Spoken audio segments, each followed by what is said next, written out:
Karnapishachini is the lower form of divine feminine. जैसे हम कह सकते हैं कि माँ Durga, it is the highest form, one of the highest forms of divine feminine, वैसे one of the lowest form of divine feminine is Karnapishachini. Karnapishachini, Sabha Mohini वगैरह वगैरह बहुत सारी ऐसी सिद्धियाँ होती है जो माँ के लोअर निम्न स्वरूप में जिनकी गणना होती है। भूत की तरह होता? Yeah, you can say that. A lower form which is not so positive. मतलब नेगेटिव हो सकता है। Correct, हो सकती है, बिल्कुल बिल्कुल। ओके। तो कर्णपिशाचिनी ऐसा ही एक स्वरूप होता है जहाँ पे मैं आपको एक किस्सा सुनाता हूँ। डॉक्टर नारायण दत्त श्रीमाली करके हमारे इंडिया में बहुत बड़े तांत्रिक हो चुके। उन्होंने अपनी किताब में लिखा था कि उनके पास एक शिष्य आए कर्णपिशाचिनी लेने के लिए और वामाचार से करना चाहते थे, क्योंकि वामाचार का एक सबसे लोग उनको बेनिफिट ये मानते हैं कि वामाचार से अगर आप सिद्ध करो जल्दी सिद्ध हो जाती है कर्णपिशाचिनी 3 दिन में। तो उन्होंने अपनी जो साधना थी वामाचार से शिष्य ने शुरू की, उनके शिष्य ने, और 3 दिन के अंदर उनको कर्णपिशाचिनी सिद्ध हो गई। और उसमें पूरा जो मेथड रहता है ना, वो ये रहता है कि आपको साधना शुरू होने से 10 दिन पहले नहाना नहीं होता, आपको दांत साफ नहीं करने होते, आपको कपड़े नहीं बदलने होते। इन शॉर्ट आपको हो सके उतना गंदा रहना है। उसके बाद ये पहले के 10 दिन की प्रिपरेशन है।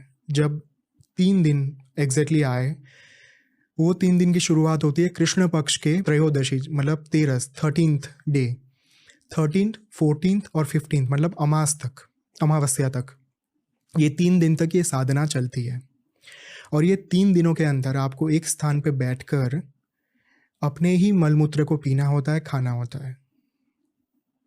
मतलब फीसिस भी? या स्टूल को खाना होता है और पेशाब को पीना हाँ, होता है। और कुछ नहीं खाना होता और कुछ नहीं पीना होता।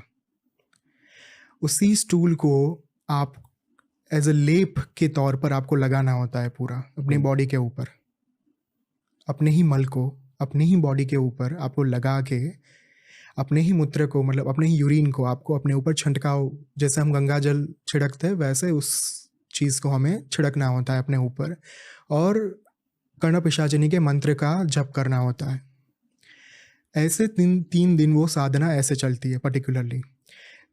तीसरे दिन, मतलब दूसरे दिन ही ये सारी चीज़ें हो जाती है शुरू। जब दूसरे दिन की साधना मिडल में पहुंचती है या फिर शुरू होती है, उस टाइम पे कर्णपिशाचिनी आपके पास आती है, एक 25-26 एज की लड़की का रूप लेकर, और पास आके आपके साथ इंटरकोर्स करने की कोशिश करती है। ठीक है, कोई साधक ऐसे होते हैं जो डर जाते हैं तो पहली बार में नहीं कर पाते, कोई साधक तीसरे दिन कर पाते हैं। तो इनका जो, मतलब नारायण दत्त श्रीमाली का जो शिष्य था जिन्होंने ये साधना जो कर रहे थे, उनके तीसरे दिन पे कर्णपिशाचिनी वापस से आई। वो दूसरे दिन नहीं कर पाए थे इंटरकोर्स, तीसरे दिन वो आई और उनके गोद में आकर बैठ गई, और तब जाकर उनका इंटरकोर्स ये सारी चीज़ें हुई। और फिर कर्णपिशाचिनी ने उनको कहा कि अब मैं तुम्हारी हो चुकी हूँ। उन्होंने गले में एक हड्डी की माला पहन कर रखी थी। वो हड्डी की माला आपको एक गले में पहननी होती है, एक आपको हाथ में जप करने के लिए हड्डी की माला रखनी होती है। उसमें 54, मतलब 54 हड्डियाँ होती है छोटी छोटी, और उसके ऊपर आपको जप करना होता है माला के ऊपर।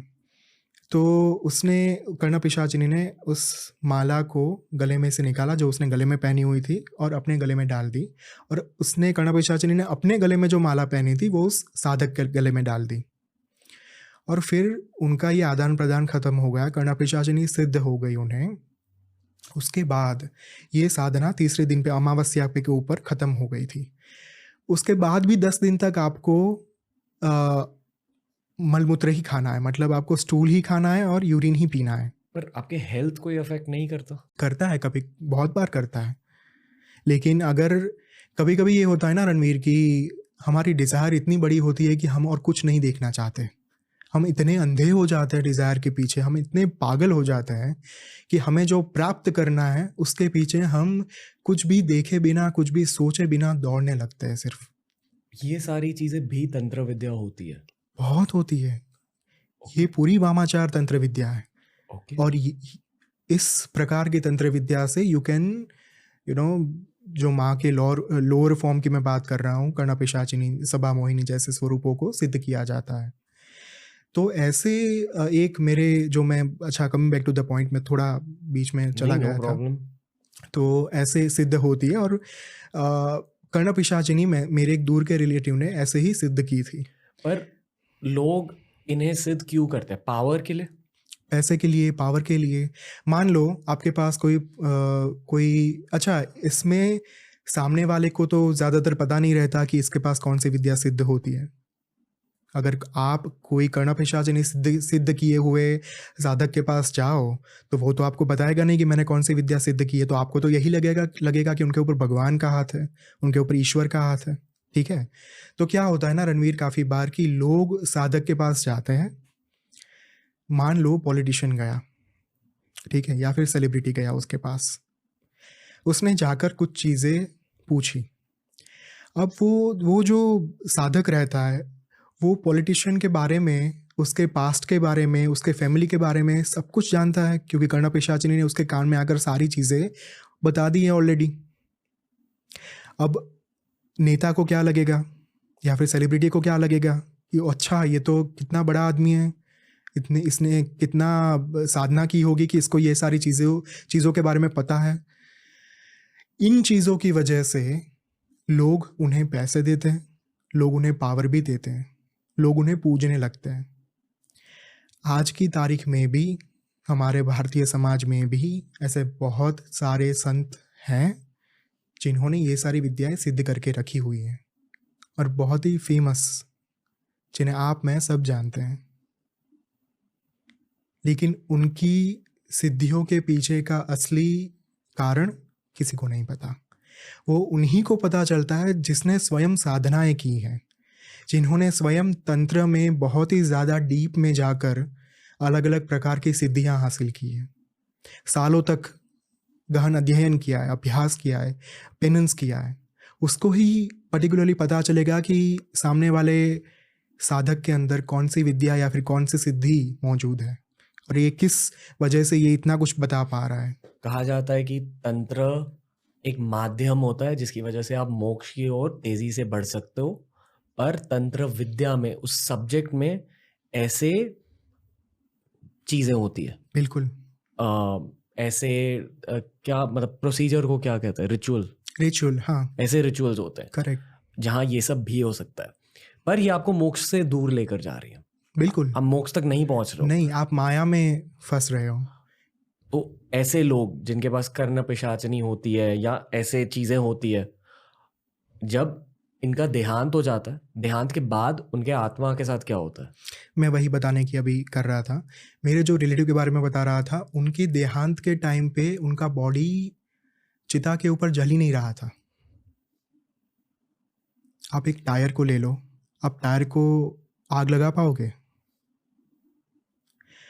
उनकी बॉडी को रणवीर, टायर मतलब उसमें अगर आप आग लगाओ और कैसी गंध आती है ना, दुर्गंध आती है, वैसी दुर्गंध के साथ जलाया गया, फिर भी नहीं जल रहा था। मान लो आप एक लेदर को जला रहे हो, फिर उसके ऊपर केरोसिन छिड़का गया, तब जाकर उनकी बॉडी को आग लगी, उनकी चिता जली। और फिर बाद में तो शायद, मुझे जहाँ तक पता है, वो प्रेत योनि में ही जाते होंगे, क्योंकि कर्ण पिशाचिनी जब तक आप किसी को दोगे नहीं ना, उसका एक ड्रॉबैक ये भी है कि आपको मरने से पहले कर्ण पिशाचिनी किसी को देनी होगी। आपका शिष्य का चयन करना पड़ेगा आपको। अगर आप मरने से पहले कर्ण पिशाचिनी किसी को दोगे नहीं तो आपकी मुक्ति या फिर आपकी सद्गति नहीं हो पाएगी। सद्गति मतलब आत्मा हर बार मुक्त नहीं हो पाती, मोक्ष नहीं हो पाता, लेकिन उसको जब दूसरे बर्थ में जाने के लिए जो एक गति चाहिए होती है, एक मोशन चाहिए होता है ना, वो नहीं मिल पाता। तब जाकर वो आत्मा प्रेत योनि में फंस कर रह जाती है।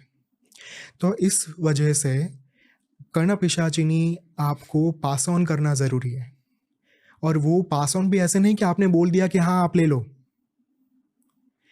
कोई शिष्य सामने से आकर आपके पास अपनी मंजूरी से ये चीज़ कहे कि मुझे आपकी कर्ण पिशाचिनी चाहिए, आप मुझे विद्या दो, आप मुझे ज्ञान दो, तब जाकर उस साधक का पीछा कर्ण पिशाचिनी से छूटता है।